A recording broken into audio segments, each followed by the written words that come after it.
안녕하세요.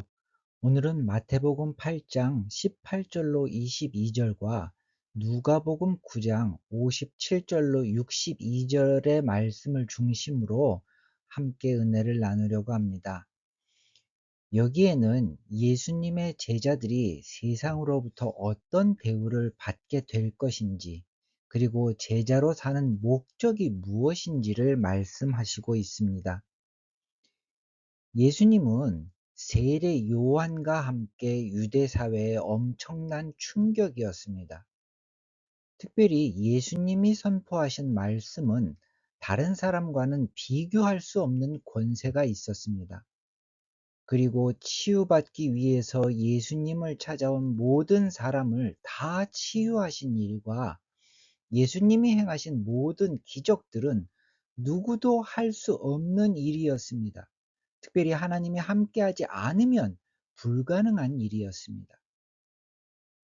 예수님이 행하신 엄청난 일들과 말씀은 많은 사람들이 예수님의 제자가 되기를 소망하게 했습니다. 그러나 그들은 예수님의 제자이기 때문에 감당해야 하는 일이 무엇인지 알지 못했습니다. 오늘날 우리도 그리스도인으로서 예수님의 제자로 살기를 소망하는 사람들입니다. 그래서 더욱 예수님의 제자이기 때문에 감당해야 하는 일이 무엇인지 알아야 합니다. 시대를 초월해서 많은 사람들은 예수님을 인류 역사의 길이 기억해야 하는 위대한 분이라고 말합니다. 예수님의 가르치심은 모든 사람이 실천해야 하는 숭고한 가르침이라고 이야기합니다. 그러나 예수님은 예수님이 행하신 그 많은 기적과 이적, 그리고 많은 사람들이 치료받았음에도 불구하고 그 시대의 유대인들로부터 배척당하셨습니다. 예수님은 유대인들의 배척만이 아니라 앞으로 다가올 미래에도 사람들이 예수님의 가르치심과 예수님의 제자들을 배척할 것을 알고 계셨습니다. 실제로 지금 우리가 사는 이 시대에 예수님께서 모든 사람을 구원하시고 희생하신 것과 예수님의 가르침에 대해서 관심이 없는 것이 현실입니다. 아무도 예수님의 가르치심이나 예수님이 주신 구원에 관심이 없습니다. 심지어는 예수님이 존재하셨던 것조차 의심하고 신화적인 존재라고 말하기도 합니다. 그래서 예수님은 예수님의 제자가 되기를 원하는 그리스도인들에게 사람들로부터 배척당할 각오를 해야 한다고 말씀하셨습니다. 마태복음 8장 19절에서 20절에 이렇게 말씀하십니다. 한 서기관이 나와 예수께 아뢰되 선생님이여 어디로 가시든지 저는 따르리이다. 예수께서 이르시되 여우도 굴이 있고 공중에 새도 거처가 있으되 인자는 머리 둘 곳이 없다 하시더라 라고 말씀하고 있습니다. 예수님 시대의 유대인들이 예수님을 배척한 것은 몇 가지 이유가 있습니다. 유대인들의 지도자인 제사장들과 바리새인들, 서기관들에게 예수님은 자신들이 가지고 있는 기득권을 무너뜨릴 수 있는 위험한 존재였습니다. 그리고 죄인들과 이방인까지도 하나님의 구원의 대상이라는 예수님의 말씀은 대부분의 유대인들은 받아들일 수 없는 일이었습니다.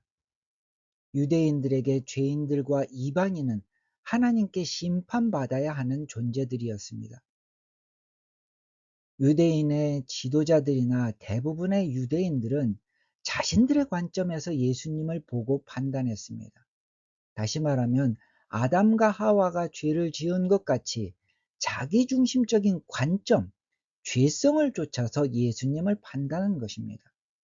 예수님의 행하신 모든 치유와 기적이 하나님이 함께 하시지 않으면 안 되는 일이라는 사실은 중요하지 않았습니다.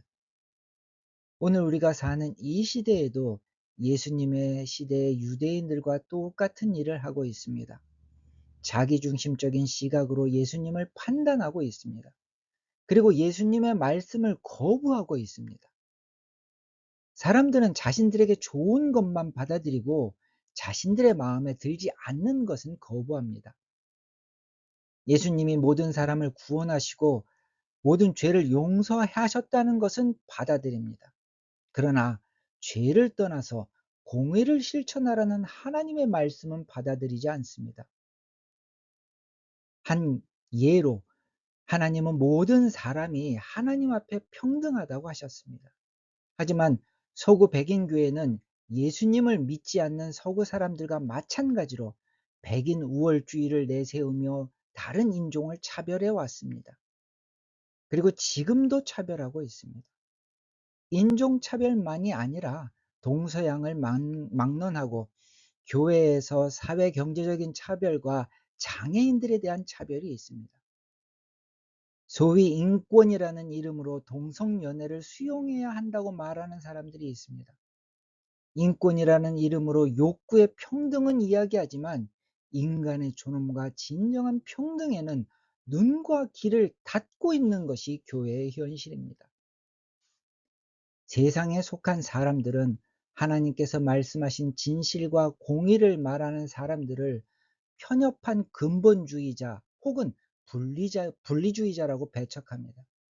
세상은 점점 진실과 공의가 설교 강단에서 선포되지 못하게 하고 있습니다. 이것이 서구 사회에서 나타나고 있는 일입니다. 예수님께서는 세상 사람들이 어두움을 쫓고 참빛 되신 하나님의 말씀을 거부하고 배척할 것을 알고 계셨습니다. 그래서 예수님은 진실한 예수 그리스도의 제자로 살기를 원하는 사람에게 세상에서 배척당할 것을 각오해야 한다고 말씀하신 것입니다. 세상에서의 배척을 두려워하지 않고 진리를 감추지 않고 당당하게 선포해야 하기 때문입니다. 예수 그리스도의 제자로 살기를 원하는 사람들이 각오해야 되는 두 번째는 긴박하고 간절한 마음으로 하나님의 나라와 구원을 증거해야 하는 것입니다. 누가복음 9장 59절로 60절에서 예수님은 이렇게 말씀하십니다. 또 다른 사람에게 나를 따르라 하시니 그가 이르되 나로 먼저 가서 내 아버지를 장사하게 허락하옵소서. 이르시되 죽은 자들은 자기의 죽은 자들을 장사하게 하고 너는 가서 하나님의 나라를 전파하라 하시고라고 말씀하십니다. 예수님의 말씀은 너무 냉정하고 사랑이 없는 것처럼 들립니다. 어떻게 자식이 죽은 아버지의 장사를 지내지 못하게 할 수 있는가 하는 생각이 먼저 들기 때문입니다. 예수님께서 이렇게 말씀하신 이유는 냉정하고 사랑이 없기 때문이 아닙니다. 아버지의 죽음 앞에 슬퍼하는 아들의 마음을 예수님은 너무나 잘 아십니다. 그런데 왜 이렇게 말씀하셨을까요? 예수님의 말씀에서 주의해서 보아야 하는 부분이 있습니다. 죽은 자들로 자기의 죽은 자들을 장사하게 하고라는 말씀입니다. 예수님이 이 세상에 오심으로 이 세상에 구원이 임했습니다. 하나님의 나라가 임했습니다. 그리고 또 한편 하나님의 심판도 시작이 되었습니다. 예수님은 누구보다도 이 사실을 잘 알고 계신 분이었습니다. 그래서 예수님의 말씀을 다시 말하면 하나님의 심판 가운데 죽은 사람은 아직 심판에서 벗어나지 못한 사람들에게 맡기고 너는 그들을 구원하기 위한 복음을 증거하라고 말씀하시는 것입니다. 하나님의 심판을 벗어나지 못하고 죄의 저주 가운데 죽어가고 있는 한 영혼이라도 더 구원하는 것이 너무나 다급하고 절실한 일이기 때문이었습니다. 예수 그리스도의 오심으로 구원이 열린 동시에 하나님의 심판이 시작되었고 하나님의 시간의 심판을 완성하실 것이기 때문입니다. 하나님의 시간이 언제일지 하나님 외에는 아는 사람이 없습니다. 그러나 한 가지 분명한 것은 세상에서 억압당하고 착취당하며 불의한 전쟁으로 죽어가는 사람들의 아픔이 커져갈수록 하나님의 시간은 더 가까이 다가오고 있다는 것입니다. 요한계시록 6장 9절로 11절은 이렇게 말씀하고 있습니다. 다섯째 인을 떼실 때에 내가 보니 하나님의 말씀과 그들이 가진 증거로 말미암아 죽임을 당한 영혼들이 제단 아래에 있어 큰 소리로 불러 이르되 거룩하고 참되신 대주제여 땅에 거하는 자들을 심판하여 우리 피를 갚아주지 아니하시기를 어느 때까지 하시려나이까 하니 각각 그들에게 흰 두루마리를 주시며 이르시되 아직 잠시 동안 쉬되 그들의 동무 종들과 형제들도 자기처럼 죽임을 당하여 그 수가 차기까지 하라 하시더라 라고 말씀하고 있습니다. 예수님 이후 2026년이라는 시간이 지나도록 아무 일이 일어나지 않았는데 무슨 긴박하고 절실한 일인가 라고 생각할 수 있습니다. 그러나 예수님은 예수님 자신이 이 세상에 오신 것이 무엇을 의미하는지 누구보다도 잘 아시는 분이십니다. 그러나 하나님은 정하신 시간이 되면 심판을 완성하실 것이라고 분명하게 말씀하십니다. 지금 우리는 하나님이 주신 은혜의 시간을 낭비하지 말아야 합니다. 한 사람이라도 더 구원에 이르도록 최선을 다해야 합니다. 이것이 예수님께서 자신을 따르는 제자들에게 요구하시는 명령이기 때문입니다. 마지막으로 예수님의 제자는 모든 일에서 하나님께서 함께 하시고 관여하시고 돌보심을 믿는 믿음이 있어야 합니다. 누가복음 9장 61절에서 62절에 이렇게 말씀하십니다. 또 다른 사람이 이르되 주여 내가 주를 따르겠나이다마는 나로 먼저 내 가족을 작별하게 하소서. 예수께서 이르시되 손에 쟁기를 잡고 뒤를 돌아보는 자는 하나님의 나라에 합당하지 아니하니라 하시니라 라고 말씀하십니다. 예수님의 제자로 사는 것은 하나님의 손에 자신의 모든 삶을 맡기는 것을 의미합니다. 하나님은 우리의 모든 필요를 아시는 분이십니다. 우리가 얼마나 가족을 사랑하는지 그리고 무엇이 필요한지 하나님은 아십니다. 그리고 우리가 소중하게 생각하는 것 이상으로 우리가 소중하게 생각하는 모든 것을 지키시고 보호하십니다. 그래서 예수님의 제자로 사는 사람은 하나님께 받은 부르심에 헌신하되 하나님께서 모든 것을 지키시고 보호하심을 믿는 믿음이 있어야 합니다. 믿음으로 헌신된 삶에 하나님은 반드시 응답하십니다. 그리고 이렇게 결단하는 믿음이 우리가 전하는 복음의 증거가 되기 때문입니다.